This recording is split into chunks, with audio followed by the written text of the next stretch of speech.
Le glaucome est une maladie grave, une neuropathie optique due le plus souvent à l'élévation de la pression intraoculaire. Celle-ci va détruire les fibres visuelles et aboutir à une amputation progressive du champ visuel.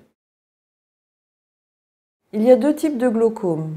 Le plus fréquent est le glaucome chronique à angle ouvert et plus rarement le glaucome aigu ou à angle fermé qui se manifeste par une douleur brutale et une baisse de vision de l'œil.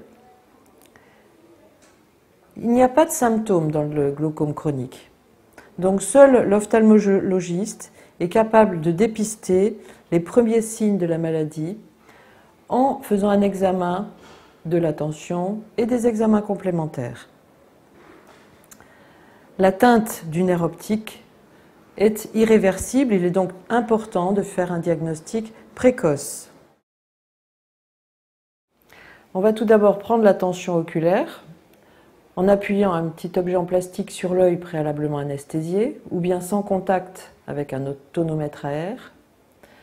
On va compléter l'examen par une pachymétrie, c'est-à-dire une mesure d'épaisseur de la cornée. On va examiner le fond d'œil de manière à faire une analyse précise de la tête du nerf optique.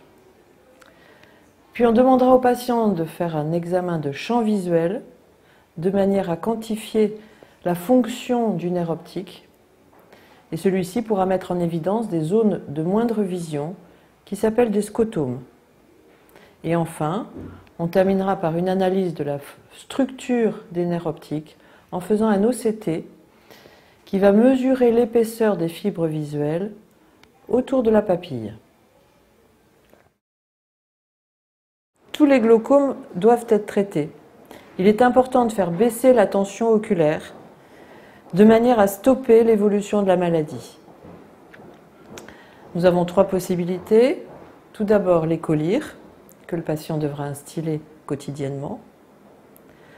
Le laser, on fait une trabéculoplastie laser SLT en 2 séances au cabinet. Ce n'est pas douloureux, c'est rapide et ça permettra de faire baisser la tension et ainsi de bloquer l'évolution de la maladie.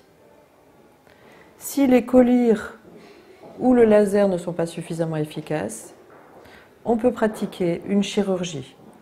Celle-ci se fera au bloc opératoire avec une anesthésie locale, en chirurgie ambulatoire. Différentes techniques chirurgicales sont possibles. La trabéculectomie classique ou la sclérectomie non perforante.